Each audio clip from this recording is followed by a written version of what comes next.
Welcome to the Climate Pelicans Brief, a podcast bridging the gap between climate science and Louisiana frontline communities. I'm Corinne Salter. And I'm Jill Tepizza. Join us as we disentangle environmental justice issues facing Louisiana using peer-reviewed science as well as the voices and lived experiences of community leaders. Our goals are to uplift activist platforms and raise awareness about the many environmental puzzles in Louisiana, while contextualizing everything through the lens of climate crisis mitigation.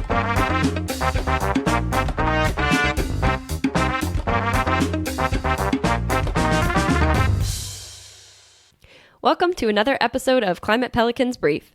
As the public becomes more concerned with climate change, the approval of traditional dirty energy sources will lose support.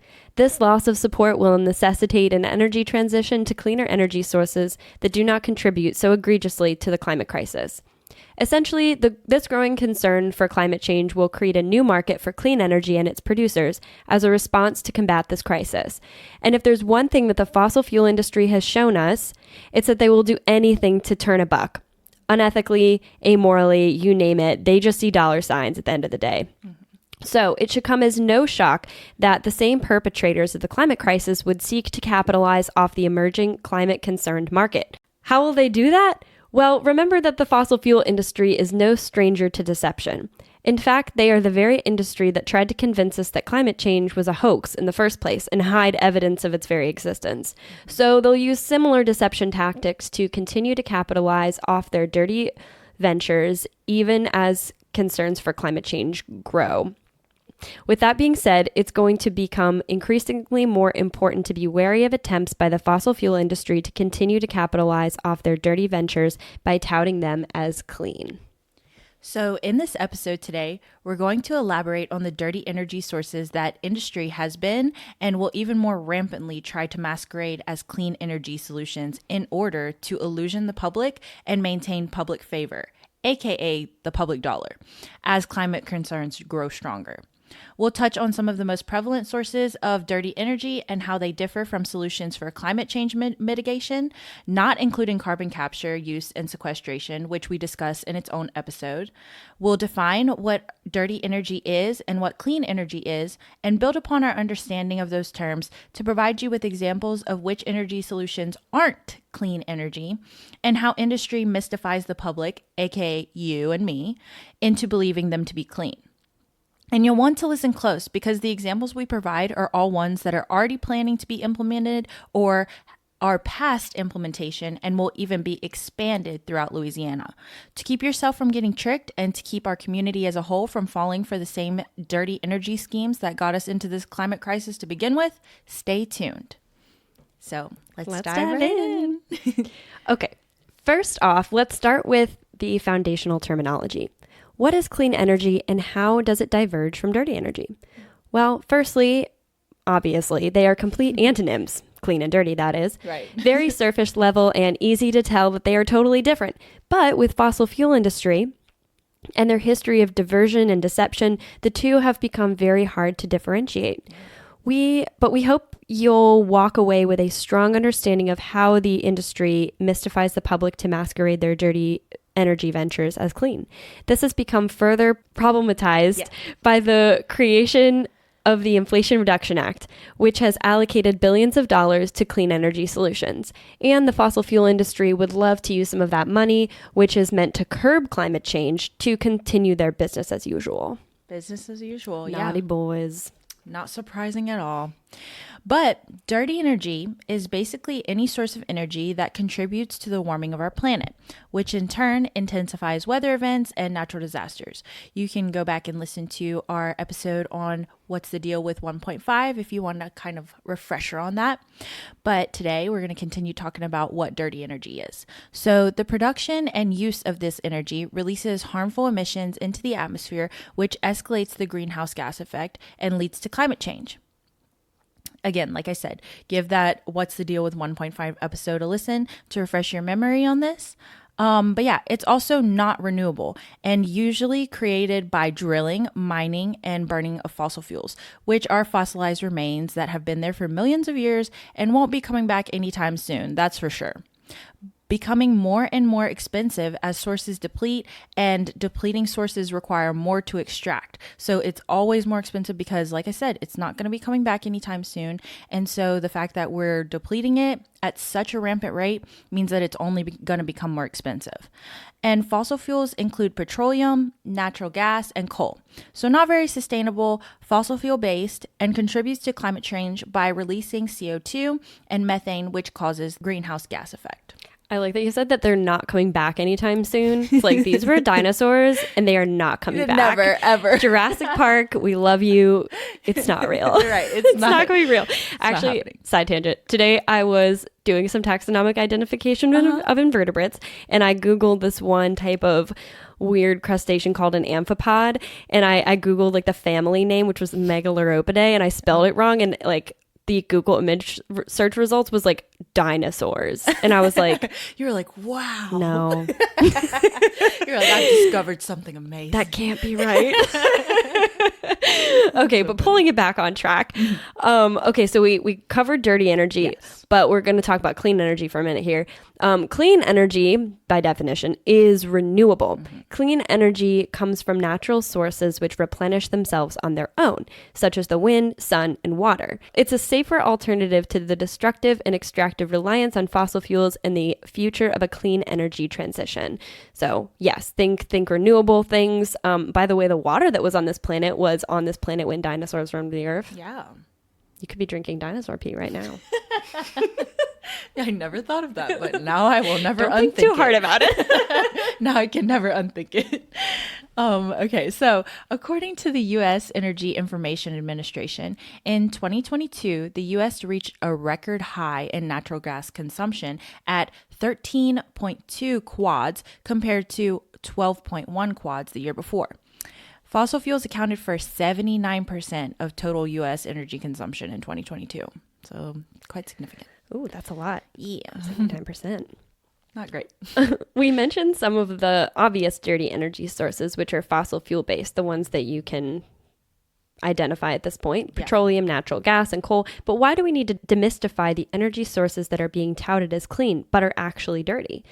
And that's because the fossil fuel industry wants to continue to produce this dirty energy, but with retrofitted and ineffective climate change unresponsive, quote, solutions, right, end quote, that they believe transform their dirty energy production into clean energy. It's basically a pig in a wig, as they say here in the South. That would be so cute. I totally just imagine Miss Piggy. I love that. It's like it's not Miss Piggy. It's not Miss Piggy. Sorry, Miss Piggy. I hate that I even compared you to that. You deserve better, Queen.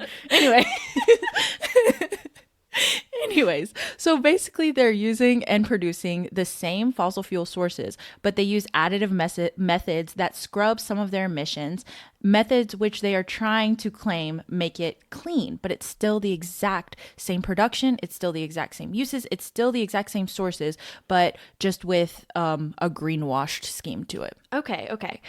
Yes. So let's give y'all some examples of fake solutions that you'll probably be hearing mentioned a lot in the future, or maybe you already have heard of them. Yeah, maybe you already have. So we'll start with one that maybe a lot of people have heard of. Maybe you haven't. One of those is LNG. So LNG stands for liquefied natural gas. Nothing natural about it. I don't even know how it got that name. But anyway. That ain't natural. That ain't natural. That ain't natural at all, honey. It's a dead dinosaur and it ain't never coming back. It ain't never coming back. You might as well just let that dog die. Anyway. Don't get me into my country accent. Okay. That's chaos. So dangerous. It's dangerous. We're going down a dark path, honey. Okay, anyway. That's the theme of the episode. We're going down a dark path. I feel it. Okay, so natural gas basically means a fossil fuel energy source. Natural gas comes from the same places as coal and oil, but it is just different. It's just a different byproduct from the same fossilized sources. Then it becomes LNG by being liquefied through cooling, basically cooling it to temps below negative 260 degrees Fahrenheit for purposes of shipping and storage. Basically, where pipelines for shipping in its gaseous state aren't feasible, it's liquefied for easier shipping and then returned to its original gas state or regasified once it reaches its destination. Okay, so LNG is a gas, and then it's cooled and pressurized to liquefy it, and then it's re-gas, but it's still gas. It's still a fossil fuel source. Okay, so how is that climate friendly or considered clean? Exactly. You're a genius if you ask this question, and certainly smarter than what the fossil fuel industry players would like to believe you are. But you guessed it, it's not clean at all. One reason they tout it as a clean energy solution, is because it's 85 to 95% methane, which is technically not carbon dioxide. So much worse. Yeah, so basically, So much worse. They're just trying to say that LNG is a solution toward net zero carbon dioxide emissions because technically it is producing less carbon dioxide emissions. Yes, it produces 40% less carbon dioxide than coal and 30% less than oil, but it's still a fossil fuel energy. And at this point, we don't have time to be around with alternatives that aren't really alternatives and still contribute to climate change. Also, methane, is that really a better alternative to carbon dioxide emissions? I think you and I both know, as scientists, not at all. Yeah. In fact, it's worse, like I just said a minute ago. According to the United Nations Environmental Program, shout out to UNEP, that's what that acronym stands for. We did a citizen science project back in 2021 with them. Yeah. So if you remember the chicken soup incident from the first episode, that was during a UNEP project. So that's actually how we met. Shout out UNEP. Love that. That's how we met and became friends, and the rest is history. And it was the beginning of our first podcast episode. Yeah. It was Lots of history. the beginning of an era. But yes, according to UNEP, the United Nations Environmental Program, methane emissions are actually huge drivers of climate change. Typically, these emissions come from agriculture and livestock, like cow. Right. But according to the IPCC's, that's the Intergovernmental Panel on Climate Change, so the IPCC's 6th assessment report, methane has caused about 2/3 as much of our current warming as carbon dioxide.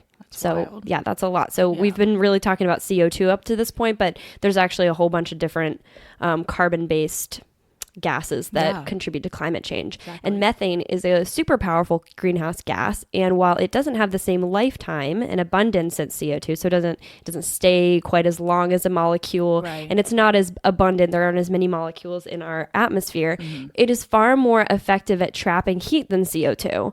So think like a warmer blanket. Yeah. Making it a more effective greenhouse gas and contributor to climate change. So yeah, methane is the warmer blanket than CO2. Extremely, yeah. Even though it's less abundant. It also leads to ground level ozone, which is another greenhouse gas and an air pollutant associated with premature death. That is dark and striking. Yeah. Very harrowing. So that's UNEP and IPCC.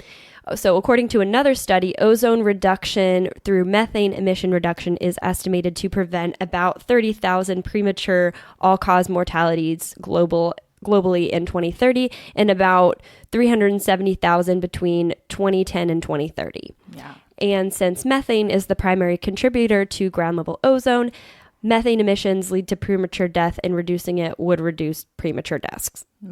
Right. That's the logical conclusion for that. Yeah. And the problem with LNG is that while it does release less carbon, it is 85 to 90% methane, like we said before, and releases that methane every phase of its life cycle. So as it's degrading, it's shooting that off. As it's being liquefied, as it's being transported, as it's being regassed, basically at every phase of its life cycle. It's popping off stuff, messing with the existing oxygen in our atmosphere, causing that. We won't get into that. So it's fun, but we're not going to get into it. Yeah, not today. That's not what this podcast is for. So to summarize, LNG is a liquefied fossil fuel source gas. The gas is almost entirely methane, and methane is a powerful greenhouse gas emission and more effective than CO2, carbon dioxide, at trapping heat, which is what causes climate change. And although it's less abundant and lasts for a shorter period of time in the atmosphere, to be clear, while it only lasts 12 years in the atmosphere, it may not last as long as carbon, but reducing methane emissions can have an impact on the near term. Because it doesn't last as long, it can have a greater impact on the near term if we were to reduce it. So not clean at all. Myth busted. Myth busted. All right, so that's LNG. LNG is nothing new, but you need to be wary about it because of how the fossil fuel industry is parading it around as a solution that can move us toward decarbonization, which is removing carbon from our economy. Right. The liquefaction of natural gas was developed in the 19th century. So why are we seeing it pop up again in our radar and now with a fake clean label? I wonder why that could be. One thing, money. Money. Follow the money. Money never lies, but the people trying to make it, they do. They'll do anything. Absolutely do. Yeah. Fossil fuel industries, they want to make the money. They'll label anything as anything. Exactly. Yeah. And so like those buses where you see the ads on the sides that are like, this bus runs on clean natural gas. I want to take a paintball gun to the side of that bus. It's like clean natural gas. Natural gas literally comes from fossil fuels. It's unnatural. It's not clean. Yeah. You are lucky that bus is moving pretty quick. You're lucky you can outrun me, bus. Right. That's not the bus's fault. It's the advertising. But yeah, so that is the kind of ad you've got to watch out for. When you see that, get your paintball guns, y'all. Yeah. Don't do that. Because we know petroleum. I mean, if you want to get your paintball we're not gonna, do you. Everyone protests in their own way. Exactly. You could be doing, like public service by painting a mural on that bus. A nice sea turtle, perhaps. Very cute. But yeah, so be wary of that because like we just said at the beginning, dirty energy is always going to be petroleum, coal, and natural gas. So anything that says that it's clean, any of those three, false. Nice wrap up there. And as some of you may be aware, a lot of countries have reduced their natural gas imports from Russia. Yes. So in 2022, LNG was a huge export from the U.S., with export capacity increasing from 1 billion cubic feet per day in 2016 to about 11.4 billion cubic feet per day at the end of 2022. That is a lot. That's a lot. So that's like it's almost a 12-fold. Yeah. It's a lot. Almost a 12-fold.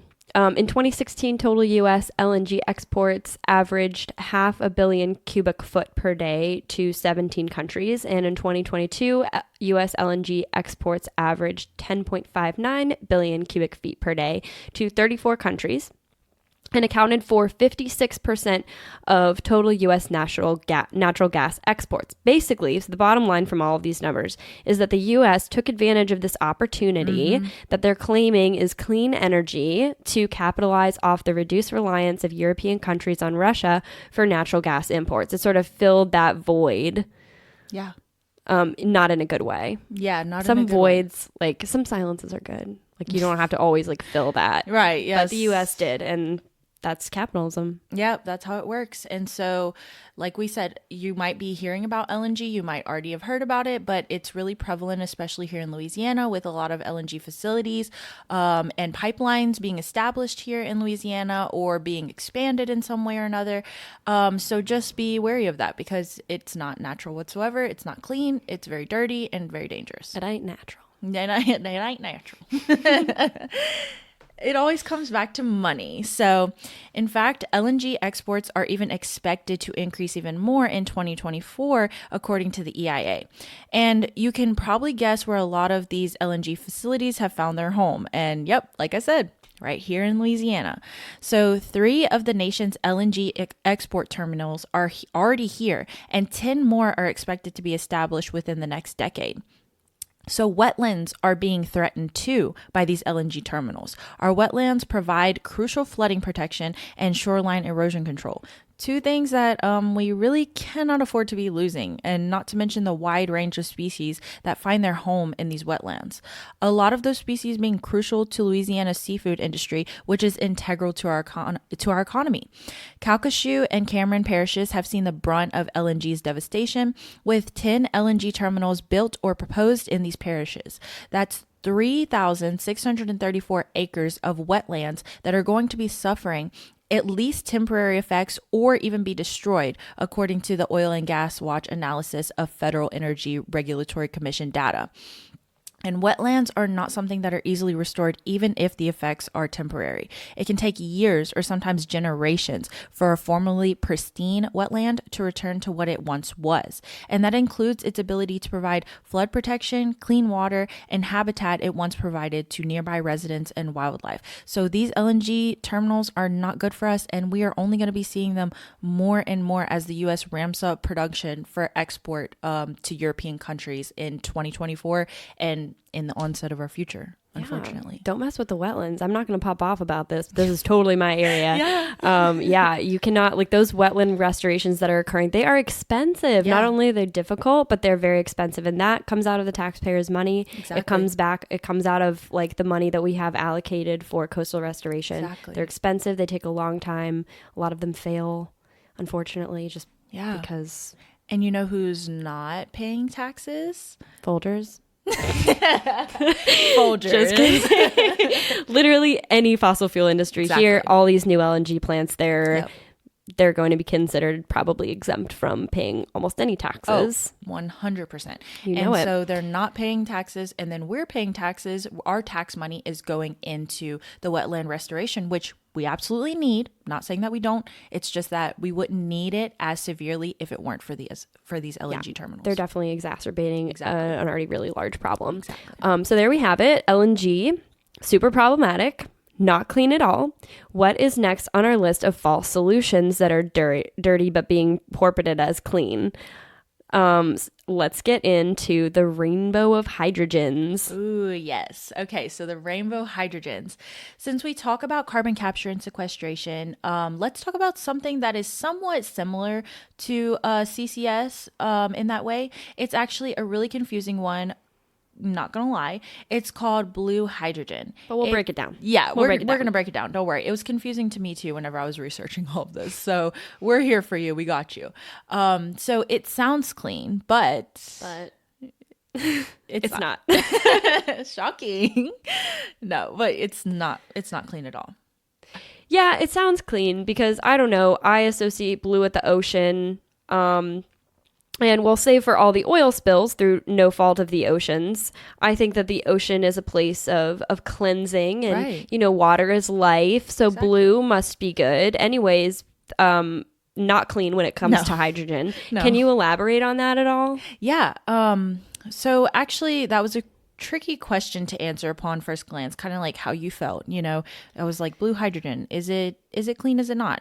Getting a clear answer was not so direct. So as you can imagine, you have to scroll past like a whole Google page dedicated to the sponsored recommendations by oil and gas, trying to claim that it's the future. They're like, look away. Here it is. It's the future. And I've done this. It's actually scary. Yeah.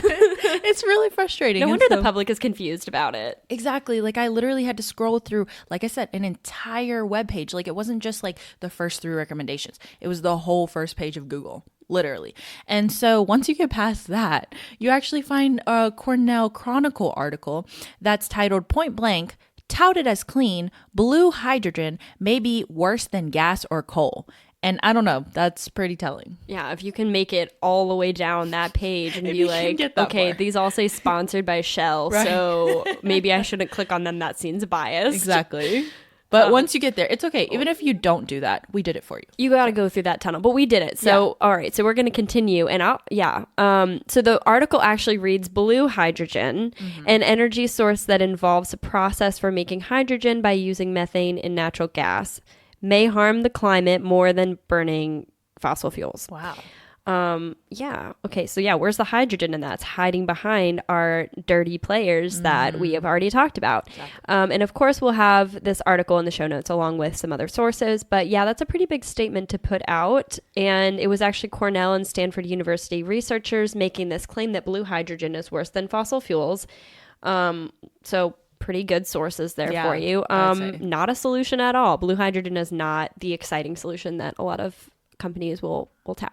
Yeah, literally not at all. The article literally goes on to say the carbon footprint to create blue hydrogen is more than 20% greater than using either natural gas or coal directly for heat, or about 60% greater than using diesel oil for heat, according to new research. And that's pretty big. Ow. Yeah. That's 20%.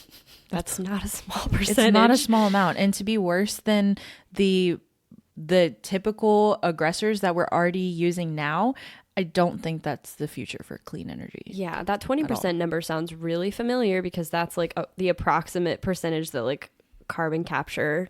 Oh, like it's pretty close to that energy penalty. So I feel like that didn't come out of nowhere, but yeah. So how it relates to CCS is that it's sequestering carbon as well in the process. But the kicker is that blue hydrogen is made by converting methane to hydrogen and carbon dioxide by using heat, steam, and pressure. And as we've mentioned before, methane is an extremely powerful greenhouse gas. It's that warmer blanket than CO2. Right. The only saving grace is that they try to capture the carbon dioxide produced, which is a gas, right? Which is what makes it supposedly blue. Yeah. This is not actually blue in color. No. Carbon dioxide is colorless, odorless. Yeah. It's a silent killer. It's just something that they've named it. Right. That's just like, that's what gives it the like blue rainbow label. Yeah. But you can never guarantee with certainty that the CO2 is being captured in its entirety. Again, right. It's a gas. Yeah. Like it's going to like, it doesn't, it's slippery. Yeah. It's finicky. It's very slippery. So who knows how much of it is being released into the atmosphere, no matter how much they claim they are capturing it. So by no means a clean solution. So once again, myth busted. Myth busted. So yeah, like we said, basically it's just hydrogen being created from methane. And with that creation of that hydrogen, it also creates that carbon dioxide. And literally all they're saying is that we're taking out that carbon dioxide from the equation and we're making it clean somehow, even though, no, not at all. So yeah, anyways, myth busted, not clean. So the next one, green hydrogen. It literally has green in the name, so it must be a green clean solution, ? Surely no one would be as bold as to call something green that's not actually green. That means what? Like sustainable, right. Vegan, like right. What does that green label really mean? But who are we kidding? What's the verdict here? Because right. fossil fuel companies are marketing these things. What's the verdict? Is green really like tree green? Yeah, so actually whenever I was looking into it, it's actually a bit complicated. So green hydrogen is produced through the generation of hydrogen using the excess power of renewable power plants by means of an electrolysis process. Sounds pretty promising. It comes from renewables like wind, water, solar. Well, the issue is though that it's actually extremely costly on top of being highly demanding of a lot of energy to be able to produce that electrolysis process. Right. And it's created through electrolysis, right. Like Corey just mentioned, and that is very energy intensive. The bottom line is that if energy isn't coming from renewables, then it's not really green. We still have the same problem here because we're ramping up energy use to produce another energy source that's supposedly green, but then not really green if we're not using renewable energy to produce it. Right. So it sounds really confusing. So it's basically still in research and development at this point. So green hydrogen, sadly, not clean, although it has the potential to be. We're rooting for you, green hydrogen, I think. We think like it might be one of those things where, we can't get all the way to 100% exactly. Clean energy with just wind, solar, geothermal, all that. There's, the sun isn't always out, the wind isn't always blowing, things like that. So this might be one of those sort of like fill in the little nooks and crannies. Yeah. But again, still R&D. It's not something that needs to be like heavily funded right now to be rolled out immediately. We're not there yet. We're working on it, but we're not there yet. Not there at all. So if we can get green hydrogen to be produced sustainably on renewable energy, it doesn't really sound too bad. Yeah. But we'll have to see. See how it goes. So this one, questionable, still in R&D at this point. So maybe now we can shift our attention to the actually clean energy sources. They exist, we promise. We're not just talking about only the bad ones. Yeah. We like the good with the bad. Right, exactly. We need some things to encourage hope. Absolutely. Yeah. And of course, we have the usual ones that you hear about all the time: wind, solar, water. Those are the typical ones. So maybe we can review those briefly just for posterity's sake in case you have no clue how they work. And then we can touch on some of the lesser known ones. Yeah, for sure. Okay, so we'll start with the first one that you mentioned, and that is wind. So we have those big wind turbines. Side note, I went on a trip to Colorado for a summer job this past summer, and I'm not gonna lie, I'm from Louisiana. I'm as much as I would like to think that I'm well traveled, I'm not. I have not been too much outside of Louisiana. So whenever I was going through Texas, I literally saw these and I had to stop fully. Like me and my mom were riding over to Colorado in the car together, and I actually asked her to like pull over the car and let's take a bunch of pictures with them. So some of my I have a whole album dedicated to me standing underneath these wind turbines and just pointing up and getting so excited about it, posing on the side of the road. And it was so funny because I was so fascinated, and there were so many people passing by in traffic, and they were like, what the heck are these lunatics doing over here? Celebrating the future, obviously. Right. I was so excited. It was so nerdy, but I was like so excited. And my mom was right there with me. She was like, oh my God, okay, point up. Okay, now pose this way. I love it that. was so sweet. But like we had people like zooming past us and like honking, like, what Can we make that like a call to action? Is like take a picture with a wind turbine. Yes. Actually, I would love that because honestly, whenever I was taking all those pictures, I swear like seeing how gargantuan they were and just like honestly in my eyes majestic, maybe not to everyone, but like to me, I was like watching them spin and I was just like, wow, this is it. They are mesmerizing. They really are. I felt like I was in like one of those like Dell default backgrounds, you know, like the screensaver. Yeah, absolutely. When I lived in California, I obviously saw a lot of these. And one time I saw they were putting up a wind turbine. And so I was actually passed by a semi truck on the highway, and it was like a full, like was it an extra long one? Wow. And it had just a single blade on it. What? And the blade took up like the whole thing. These things are massive, guys. Okay, so for our listeners, if you find a wind turbine, take a picture and send it to us. Honestly, please. climatepelicans@gmail.com. Yes, send it to us. We want to see it. Or tag us on Instagram. Yeah. We can post it. We'll post you on our story because honestly, that is, I'm a nerd for that type of thing. Yeah. I was so mesmerized whenever I was going underneath all these wind turbines, just watching like as the hills just rolled and I just saw all these amazing huge wind turbines. I'm not gonna lie, I was super geeked out about it. Yeah, send us your wind turbine selfies. I will actually, because like I was out there posing. Love that. I can't wait to see that. Yes. So anyways, they're iconic. It was iconic. Anyways, they give me life, but they also give us electricity. So using the aerodynamic force from the rotor blades, they basically work like an airplane wing or helicopter rotor blade.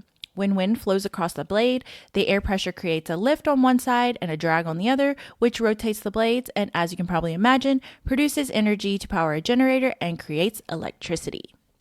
Okay, so that's wind. Yeah.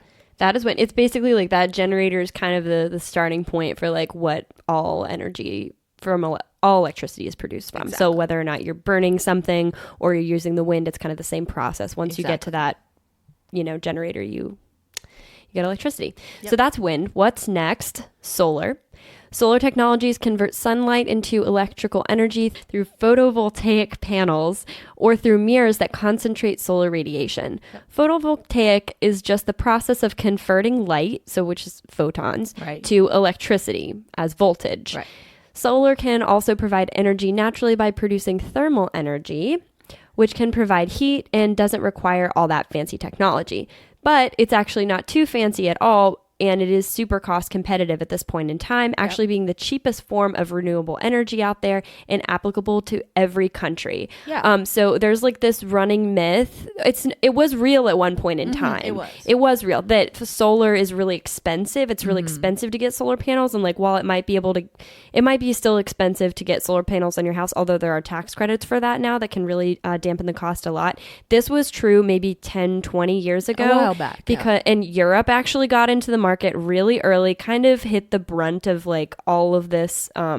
They got a lot of the cost, the initial upfront cost to create that demand was put on them. So We don't have that anymore, guys. Yeah. They unfortunately they took that hit for us. Yeah. So get in there. The cost of renewables have gone down about 88% since 2012, 2010. That's pretty Early significant. 2000s. Yeah, so which is pretty significant, and it's time to get in there. Yeah. They're scalable and they are affordable. Yeah, and like we said, they can be applicable to every country. So even if you're not necessarily like in the most sunny area, it still can provide some bit of energy, and it's still so cost effective that why not? You know, at that point, why not do it? Why not? Okay, and so the last one that we typically know of, hydro or water.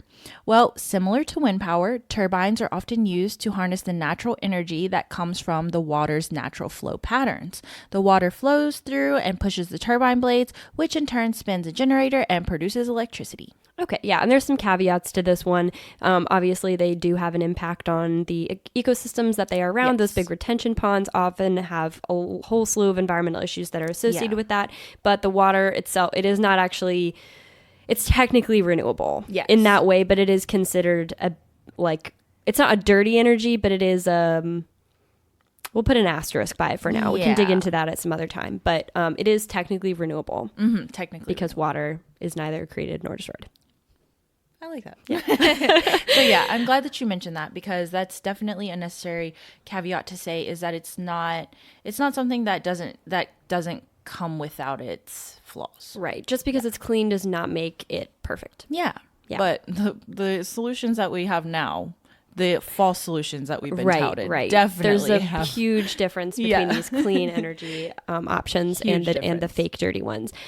I guess there aren't too many to discuss other than the typical clean energies, but there is also geothermal energy, and geothermal energy utilizes the accessible thermal energy from the Earth's interior. Heat is extracted from geothermal reservoirs using wells or other means that are digging into the earth, like you gotta penetrate that crust. Right. Once the heat is at the surface, fluids of various temperatures can be used to generate electricity. The technology for electricity generation from hydrothermal reservoirs is mature and reliable and has been operating for more than 100 years, according to the IPCC in the United Nations. Yeah, actually, I knew this person in high school, and their family's house was built like kind of in the middle of nowhere, and it fully ran off of geothermal energy. What? And that was when I was a kid, which was a million years ago. So I can't tell. Yeah. I can't tell shucks. it's been that long. So it's been around, tried and true. It's been around. You got to dig a big hole, but other than that, we're already digging big holes. Right. Yeah. So, just put least... a geothermal thing in there. Right. Exactly. What's another big hole, you know?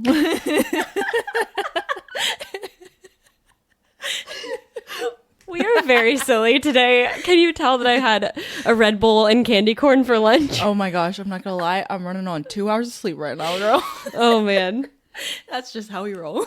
It does not affect our decision making, but we do get very giggly. Honestly, yeah. And honestly, I feel like sometimes my brain is operating even faster because of that. I was actually able to pump out the rest of this episode like very quickly and like early in the morning at like 8 a.m. Love that for you. Thank you.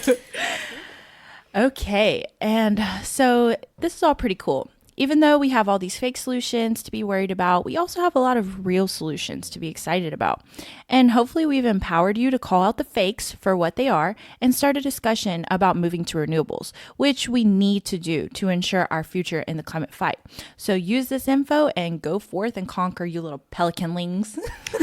Little baby pelicans. Little baby pelicans. Okay, and with that, you know what time it is. Yeah. It's time for our cause to action. We're going to keep it brief today. If you're a Louisiana resident, hopefully you voted this past Saturday for our gubernatorial elections.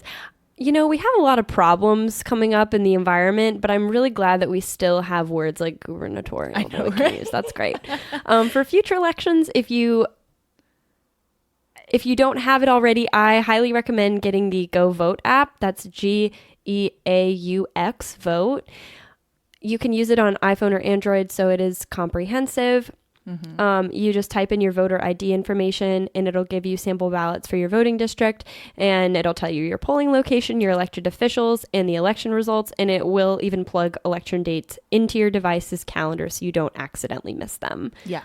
It's been super useful for me because, like, honestly, you just download it. It's really quick and easy to download. I don't think it takes up too much space. And then you just enter your voter ID information and it'll give you everything. Like, the sample ballot has been so useful for me. And I really love like this that. app. So it's a great definitely download it. And definitely take a picture with a wind turbine if you see one and Please. send us pictures. We want to see it. It'll be so iconic. Like, it'll honestly make my day. And I don't know. I would love to see that. So please, if you want your send it to 15 minutes in fame, we will put you on our story. It'll be 24 hours of fame because, you know, go. they last for 24 hours. Exactly. So we'll do you one better. But yeah. And so to add to that, voting, I hope you voted and make sure that you're ready for future elections that are coming up, presidential. The last and most importantly, well, maybe not most important because voting is still really important. So it is also important. It's very important. It's super important. It's the most important thing to happen in the month of November. Yes. Okay. Yes. I like that. So Climate Week is actually coming up at LSU. Yay. I'm so excited. It's happening the last week of October, beginning of November. We've got quite a few events to shout out for Climate Week. So we're going to start here. On Tuesday, October 31st, yes, on Halloween, but don't worry, it's early in the day. It's at 3 p.m. to 4 p.m., so don't worry. You still have time to get your creep on. So we're not going to keep you from, getting your ookie spooky on, but... So don't worry, just come hang out with us before you go out to Halloween festivities. Come join us to banner decorate. It's a creative way to get involved. You can come chill with us, paint with us, and hopefully we can get to know you a little better or at all. And who doesn't want to get creative on Halloween and for a good cause? Like, come on. I'll even be there, and I hate Halloween. I will not. I will go to the banner decorating, and then I will shut myself in my house. I'm the Grinch. But yeah. So yeah, come out and hang out with us. It'll be fun. And we're just going to have a great time and just paint our little hearts out for a good cause. So hope to see you there. Anyways, that's happening on Tuesday, October 31st at 3 p.m. on the LSU Parade Grounds. And then the next night, which is Wednesday, November 1st, we have an open mic night at Highland Coffees at 7 p.m. to 8 p.m. We're going to be sharing art, poetry, anything creative related to environment, climate, social justice issues. I'm going to be sharing a poem that I wrote, kind of slam poetry-esque. It's a new medium for me, but my therapist says it's good for me. So I'm excited. That's great. I can't wait to hear it. I'm excited. I'm very excited. So hopefully y'all can make it out. Are you performing anything, Jill? I think it's best for everyone that I don't perform anything, but I will probably do a reading of like a poem or a short essay from the anthology All We Can Save, co-edited by Drs. Ayanna Elizabeth Johnson and Catherine Wilkinson. Love that book. Love that. It's full of essays, all written by women, which is great. Yeah, I'm excited about it. So that's awesome. I'm glad that you're going to be performing. I'm glad that I'm going to be performing my poem. I'm excited. So hopefully you all can make it out there, show up for a little bit, maybe get some tea, get some coffee at Highland Coffees, just hang out with us and listen to an empowering night of just sharing our art related to what we care about most about the earth. And then we're going to be having our climate rally, which is going to be happening on Friday, November 3rd. We'll be meeting at the LSU Greek Theater at 3 p.m. and it'll last till 4:45 p.m. We'll have a super engaging and meaningful set of speakers that will talk about climate action, why it's important, and why we should be motivated. Jill and I will be giving a small talk along with Cheyenne Otten, undergraduate climate activist and founder of Go Planet. That's at Go Planet on Instagram. Go check her out. She's awesome. Their group is awesome. So show your support for her kick butt efforts in taking the charge and organizing this with us. And then we'll follow it up with a march through LSU campus where we demand LSU divest from fossil fuels and move toward carbon neutral investments. It will be fun. It'll be energetic, and we'll have a great time surrounded by awesome people who genuinely care and want to uplift each other. Honestly, come if you want to scream about something you care about or if you just want to get to know us better. So check out our Instagram. That's at Climate Pelicans on Instagram, all one word. Or just rewind the episode and write it down. Mark your calendars because we'd love to have you. We'll put it in the show notes too, so you don't have to do that. In the show notes too, great. But yeah, as always, thank you for taking this dive with us, Pelicans. Thank you.